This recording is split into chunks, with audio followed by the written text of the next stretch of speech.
అంటే 599 ప్లాన్ అయిపోతే 699 ప్లాన్ వేసుకొని మిగిలిన చూసుకోవాలి. బాటిల్ పెట్టారు అవి పెట్టారు అసలు సీజీలో పెట్టారు అవన్నీ అక్కడ ఏం లేవు. అక్కడ ఆ కింద ఏమి లేవు అసలు. అక్కడ ఈవెంట్ చేసింది నేను కదా, నాకు తెలుసు కదా. కింద ఏమి లేవు, సీజీలు చేస్తున్నారు అవి కూడా. గ్యాంగ్స్ ఆఫ్ గోదావరి 2కి వాళ్ళే సీజ్ చేసేది. మేము వెతికి పట్టుకున్నాం ఆ సీజ్ చేసిన. గ్యాంగ్స్ ఆఫ్ గోదావరి గురించి మాట్లాడదామా sir? Gangs of Godavari trailer చూస్తే ట్రైలర్లో కొంచెం లోకల్ లాంగ్వేజ్ అంటే ఎక్కువ ఉన్నాయి. డైలాగ్స్ అది ఓన్లీ ట్రైలర్ కోసం కట్టేసారు, సినిమా అంటారా? రేపు పొద్దున్న సినిమా రిలీజ్ సార్. మీకు డైరెక్ట్ చెప్తున్నా, డొమెస్టిక్ కాపీ, ఇంటర్నేషనల్ కాపీ 2 ఉంటాయి కదా. నేను నిన్న నైట్ డొమెస్టిక్ కాపీ చూసాను. డొమెస్టిక్ కాపీలో మాట్లాడుతున్నా కదా అని ఒకటి ఉంది కదా ట్రైలర్లో. దానికి డొమెస్టిక్ కాపీలో ఏముంటుందంటే ఏదో నాయలా మాట్లాడుతున్నా కదా మింగే అని ఉంటుంది. అండ్ యుఎస్ కాపీలో ఏముంటుందో అది ట్రైలర్లో ఉన్నది ఉంటుంది. అండ్ ఉన్న 3 మాట్లాడదాం. యువ నాయకుడు, నా నాయకుడు అన్నది ఇంకోటి ఉంది కదా, దానికి మ్యూట్ వేసాం. అండ్ ఇవి 2 కాకుండా ఇంకేముంది?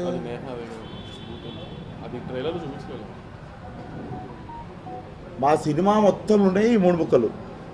దీనికి మించి గేమ్ ఉండదు. మాకు యూబీఐ సర్టిఫికేట్ ఎందుకు వచ్చిందంటే నిన్న సాయంత్రం లాస్ట్ మంచిగా మిక్సింగ్ అయిపోయిన కాపీ ఒకటి మేము చూసుకున్న తర్వాత నేను మిస్అండర్స్టాండ్ చేసుకున్నది గ్యాంగ్స్ ఆఫ్ గోదావరిని మీకు చెప్తాను. ఒప్పుకొని చేసేసి కాపీ రైట్ అవుతున్న టైంలో కూడా నేను అనుకుంది ఏంటంటే ఇది యూత్ పరంగానే వెళ్తున్న సినిమా అనుకున్నాను. నిన్న చూసిన తర్వాత నాకు ఏమర్థమైందంటే, అంటే ఇది నాలో నేను అనుకుంది, మేము ఎప్పుడు డిస్కషన్ పెట్టుకోలేదు ఈ సినిమా ఆడియన్స్ వాళ్ళు యూత్ ఫ్యామిలీ ఇవన్నీ ఏమనుకోలేదు. బట్ నేను కాపీ చూసిన తర్వాత 0 వల్గారిటీ, 0 క్రింజ్, 0 అన్కంఫర్టబుల్నెస్. మీరు చిన్నపిల్లల్ని వేసుకొని సినిమాకి వచ్చినా కూడా మీకు ఇంత అన్కంఫర్టబుల్నెస్ అనిపించినా కూడా మీరు క్వశ్చన్ అయ్యారు, మేము ఆన్సర్ చెప్తాం. Like you can point out like నువ్వు తప్పు చెప్పినావు ఆ రోజు ఈరోజు ప్రెస్ మీట్లో అని చెప్పారు. It's a film for family. అంటే మీరు 2 నిమిషాల 20 సెకండ్ల ట్రైలర్లో మీరు 10 సెకండ్లు పట్టుకుంటారా, మిగిలిపోయిన 2 నిమిషాల 10 సెకండ్లు పట్టుకుంటారా అనేది అది మనం పెరిగిన వాతావరణము, మనకి నచ్చే విషయాలు, మన క్యారెక్టర్ అవన్నిటిని బట్టి ఉంటుంది. అది ఎవరికి వాళ్ళకి మారుతూ ఉంటుంది. అది ఇప్పుడు అమ్మాయిలంటే అంటే లవ్, అమ్మాయిలంటే ఇష్టం ఉన్న వాళ్ళు ఏం చేస్తారంటే నేపాటు నచ్చుతుంది వాళ్ళకి. స్వాగ్, డైలాగ్ డెలివరీ అవి ఇవి నచ్చిన వాళ్ళు ఏం చేస్తారంటే క్యారెక్టర్ వస్తారు.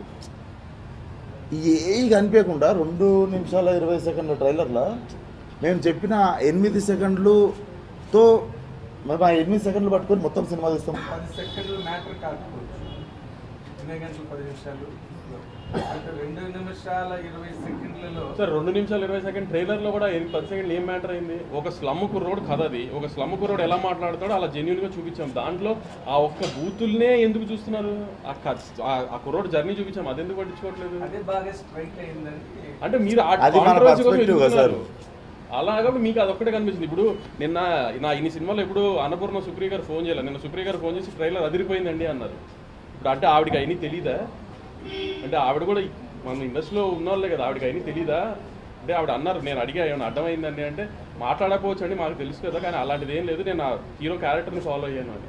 అట్లా మీరు ఎందుకు చూడరు? ఎందుకు ఏదన్నా ఇప్పుడు పిల్లు అప్పుడు కూడా అంతే, అనుపమ చేంజ్ ఓవరా నా టాపిక్ మీద వెళ్తున్నారు. ఏదన్నా ఆ నెగిటివ్ సైడ్ ఎందుకు చూస్తున్నారు ప్రతిసారి? నేను ఒకటే చెప్తా సార్, నేను ఇందాక దానికి ఆన్సర్ చేయాలి. ఇంకా ఒక్కసారి చెప్తాను. మనము why are we not able to make international cinema అని ఫీల్ అవుతుంటాం. మనం వల్ఫ్ ఆఫ్ వాల్ స్ట్రీట్ నచ్చుతుంది, మనకి గేమ్ ఆఫ్ థ్రోన్స్ నచ్చుతుంది, మనకి గాడ్ ఫాదర్ నచ్చుతుంది, స్కార్ఫేస్ సినిమా నచ్చుతుంది, అండ్ ఇవన్నీ నచ్చుతాయి కదా. అవన్నీ ఎందుకు అంటే చాలామంది ఆ సినిమాలని ఎందుకు అప్రిషియేట్ చేసి వాటిని ఎందుకు ఆదరిస్తారు అంటారు? మీరు చెప్పండి. వాటిని ఎందుకు ఆదరిస్తారు అనుకుంటారు మీరు చెప్పండి. They are honest film makers. When they write cinema, they write it with honesty. They don't write by putting a meter. మీకు తెలుసా గ్యాంగ్స్ ఆఫ్ గోదావరిలో ఒక ఫైట్ ఉంటుంది, ఇంటర్వెల్ ముందు వచ్చే ఫైట్, సగం కంటే ఎక్కువ ఫైట్లో బ్యాక్గ్రౌండ్ స్కోర్ ఉండదు, స్లో మోషన్ షాట్ ఉండదు. కానీ స్పీకర్లు పగిలిపోయే బ్యాక్గ్రౌండ్ స్కోర్ పెట్టి స్లో మోషన్లో ఫైట్ చేసిన దానికంటే ఎక్కువ ఇంపాక్ట్ ఉంటుంది. నేను మీకు మాట ఇస్తున్నది, we are trying to make Telugu cinema global. If we all come together we can make it. ఇప్పుడు నాలంటోడు ఆన్సర్ చెప్తాడు, ఇంకోటి భయపడి ఇంటికి వెళ్ళిపోతాడు. చేద్దామా ఇంటికి వెళ్ళిపోదామా, తెలుగు సినిమాని పైకి తీసుకుపోదామా, లేకపోతే మనం ఈ పట్టుకుందామా? మీరు అది చెప్పారు. అంటే you are expecting that gang